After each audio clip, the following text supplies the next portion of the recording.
the greatest lie ever told. One way or another, that sentence is true in regards to a movement happening on YouTube. Who is right, who is wrong, and who is lying? I'm going to show you. Some will ask, with all this direct, reproducible evidence of the globe Earth, how can people believe that it's flat? Well, I'm going to give you the absolute answer in this video. And the looking glass that we will peer through to find the answer to this insane argument is named Jeranism. And the behavior from said jism, after being exposed, will forever be known as Jeranisms and Aneurysm. Time. Like tears in rain.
And obviously the final scene was completely dishonest. So here's the what I told them I would think the statement would look something like. In a crazy attempt to keep the damage done to a minimum from the documentary, Jeranism did a now deleted video.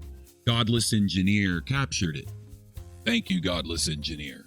But what Jeran is trying to do is force the documentary makers to write him a letter, literally feeding them every single word that he wants them to say, so that he can present it to his audience, so that they'll stop flipping out on him for proving the globe. Witness the evidence for yourself. I said, to whom it concerns, on the night that we filmed Jeran's experiment, many observations were made, some that would lean towards a curved Earth and some that would lean towards a flat Earth. At the conclusion of the evening, everyone involved, this included both flat Earth proponents and globe Earth proponents, all agreed that nothing was proven or shown to be definitive. For our movie, however, we decided to place one such observation that leans towards a curved Earth as the final scene of our movie. We did this because, then in parentheses I said insert whatever reason you would like here, end parentheses. We also had originally told Jeran that after the movie was sold that we would be able to provide him some of the footage from that evening. However, due to contractual obligations around selling the film, we can no longer provide said footage. Thanks kindly, the producers. So that's all that I wanted from them. I said, if you guys are dealing in all honesty, there's no reason you cannot write the statement exactly as I just said, because that is a truthful statement. Well, I want to read you what basically she came back and said. Okay, so before we get to Caroline's thing, you know, I just the fact that he wants them to read it and have it say that we have taken this thing out of context, we have purposefully misrepresented Jeranism here. And I don't know, it's very fucking childish of him to think that that is what's going to happen. Another thing though is that the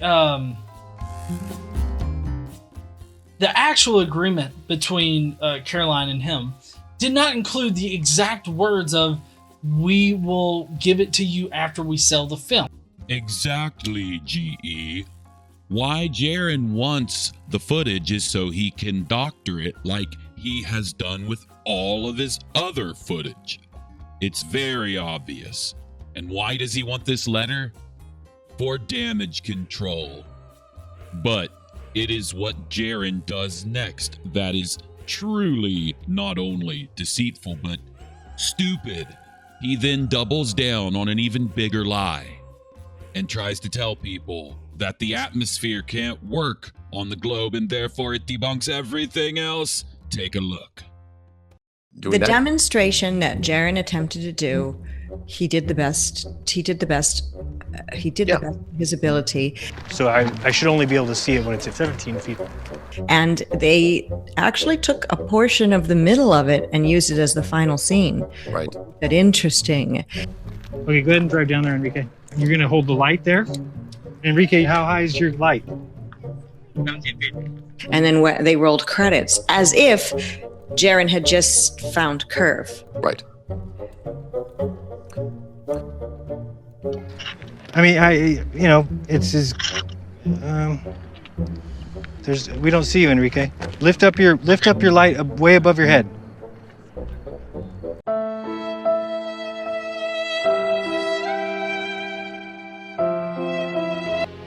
Interesting. The saving grace, and we have discussed this. Is that I don't have.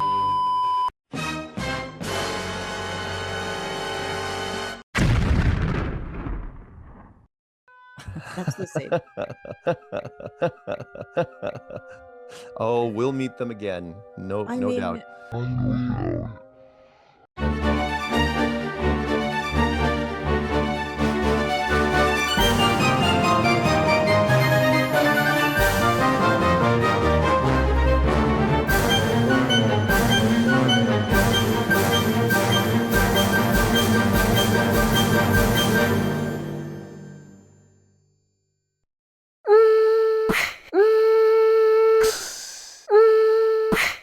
Out in a few diagrams to explain it. But first, we may need to spin the MIT chalkboard so that people better understand the second law of thermodynamics, and so now we will have the gas pressure at the ground level and the vacuum on top of it. We can watch, but the same holds true. Take a gas in some volume, V, and over here is going to be vacuum of equal volume, and we're going to remove the barrier. You know what's going to happen, spontaneously. So what is Jeran really trying to do here? He's trying to say that because the globe has gas all over it, if it was true, that gas would be sucked into the vacuum of space. As he always does, he has to spin something to try to confuse his followers to continue giving him money and supporting him. And how is he getting this so utterly wrong? Well, this man was describing how gas works when it's compressed and next to a vacuum and a barrier is pulled away. But with the globe, it would not work like this because the gas is not compressed into anything around the earth. Gases work different in a vacuum when they are compressed than they do when they exist on a planet. But he will never tell you that, and it demonstrates his incredibly, almost global misunderstanding of how things work. But I attest to you that Jeran knows this because he watched the demonstration just like the liar Nathan Oakley did, and they're just twisting the presentation to their own needs. All of this is propaganda to try to save their movement. Spontaneously, right? The gas is going to fill the available volume once it becomes available. Now, globe proponents have only one answer, and that answer is almost always the same: gravity. Yes, good old magic sauce. So gravity holds the gas to Earth.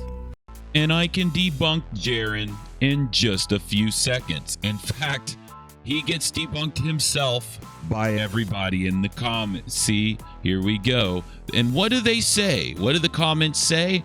That Jeran can even measure this himself, because as you go up a mountain higher and higher and higher, the gas pressure, the atmospheric pressure, gets less and less and less. And it is a commonly known thing that the air thins as you get higher. Well, Jeran, how can this exist on your flat Earth? Oh, that's right, it doesn't, but you already know that. let's check in to another part of the Flat Earth community to see what they're up to, while Jeran attempts to maintain his subscribership through bold-faced lies and manipulation.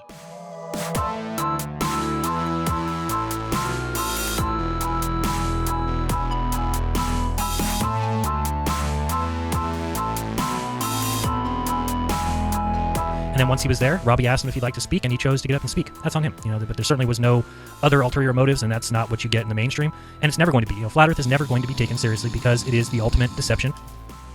This is boring, Jeranism. Why can't you just stay focused on a single topic? Any observation, and keep showing Neil deGrasse making an ass of himself, keep showing Bill Nye saying the same things over and over again, and all these websites that come out with the top 10 reasons that Flat Earth is false, and they keep going back to these same observations that we've now debunked, like boats going over the curve and things that just aren't true. So it's their only weapon, and truth is their enemy, and deception is the only avenue that they can take. So going forward, at least in the future, I will always expect deception. That's just what I'm going to do, always. And so for anybody out there in the Flat Earth community that has been approached to be interviewed or anything, Oh, Jesus Christ. Okay, so basically this particular part right here, he's basically saying that they will always be misrepresented, they will always be laughed at, and there's no way that anybody will ever take this seriously, so any kind of media coverage or anything like that is always going to be negative towards them. And I would agree, it would be negative towards them, because it's fucking stupid as shit to think the Earth is flat, Jeran! God damn!